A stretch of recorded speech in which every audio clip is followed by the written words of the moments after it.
I grew up in the Salvation Army, and so officership was always an option in consideration. And people told me I would be a great officer. I often ignored them. But yeah, so as a teenager, I started to get serious about Jesus, and so started to consider officership as an option.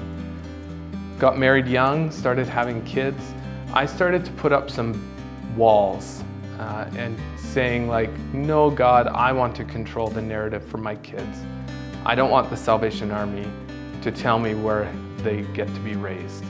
And so I erected those walls, which God slowly tore down. And finally in 2018, 2019, I started to feel this tug again towards full-time ministry. So Jen and I went to the Explore Your Call, the Officer Information Weekend in 2019, and we were convinced that that was the time that God wanted us to go. We got a very confusing message that weekend. We got the message that, yes, I want you in full-time ministry in the Salvation Army, but I want you to do it in Vernon. But that's not how the Salvation Army works, and so it was confusing because that option wasn't available. About 5 months after that, we got a phone call asking us if we would like to take over as the Vernon Salvation Army as auxiliary lieutenants, this new program that the territory was launching. We had never heard of it before. We were some of the first ones to be offered it, and it was really a confirmation of what God was telling us, very specifically what He wanted from us.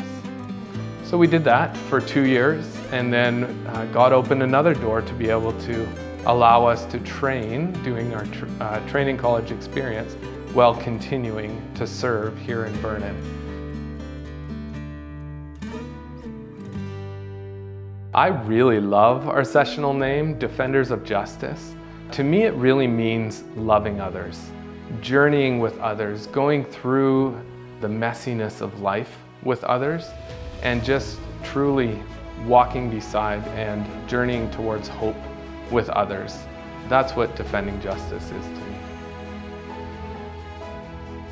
I really hope and pray that I will continue to stay focused on God, that I will be able to continue to be His vessel to proclaim His love to this world in the dirtiness and messiness of life.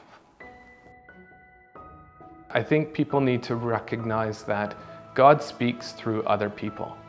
And so when someone sees something in you, they might be being used by God to speak that truth into you. And so don't ignore that.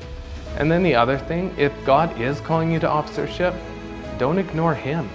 Just do it, because He will take care of everything.